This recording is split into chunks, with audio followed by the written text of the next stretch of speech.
নির্বাচন 3 মাস পিছিয়ে দেওয়ার ইখতিয়ার জানিয়েছেন প্রধান নির্বাচন কমিশনার কাজী হাবিবুল আওয়াল। বাংলাদেশে আগামী দিনে মানুষের ভোটের অধিকার প্রতিষ্ঠা করব। প্রয়োজনে 3 মাস, 3 বছর বা 30 বছর পিছিয়ে যেতে পারেন। দর্শক, স্ক্রিনে যে ছোট্ট একটি ভিডিও দেখলেন, সেই ভিডিও নিয়ে আলোচনা করব। তার আগে ছোট্ট একটি ভিডিওর ক্লিপ আমরা স্ক্রিনে দেখে আসি। নির্বাচন 3 মাস পিছিয়ে দেওয়ার ইখতিয়ার জানিয়েছেন প্রধান নির্বাচন কমিশনার কাজী হাবিবুল আওয়াল। বলেন, 2014 ও 18 নির্বাচনের প্রভাবে ভোটারদের মধ্যে আস্থার সংকট দেখা দিয়েছে।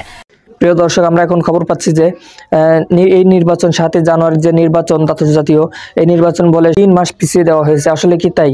আমরা কাজী হাবিবুল আওয়াল থেকেই শুনবো। তার আগে আমরা তারেক রহমানের মুখ থেকে শুনে আসি তিনি কি বলে এই নির্বাচন নিয়ে। আমার এজেন্ডা হচ্ছে আমি আমার নেতা কর্মী, আমার সমর্থক সকলকে নিয়ে বাংলাদেশে আগামী দিনে মানুষের ভোটের অধিকার প্রতিষ্ঠা করব। অর্থাৎ জাতীয় নির্বাচন সহ বাংলাদেশের, সেটি ইউনিয়ন পরিষদের নির্বাচন হোক, সেটি পৌরসভার নির্বাচন হোক, সেটি উপজেলা নির্বাচন, যেই নির্বাচন, প্রত্যেকটি নির্বাচনে গত 10-12 বছর যাবৎ বাংলাদেশের কোনো ভোটার, কোনো মানুষ, সেটি নতুন প্রজন্ম হোক, সেটি পুরনো প্রজন্ম হোক, কেউ ভোট দিতে পারে না।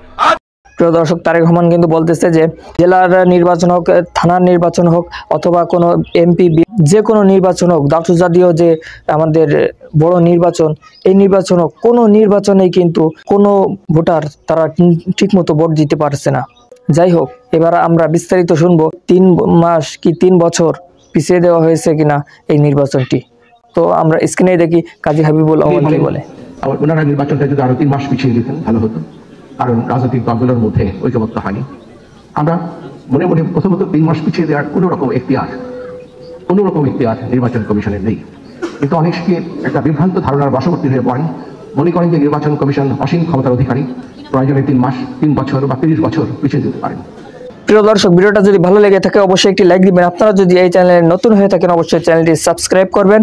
ভালো থাকবেন, সুস্থ থাকবেন, দেখাবো অন্য কোনো ভিডিওতে।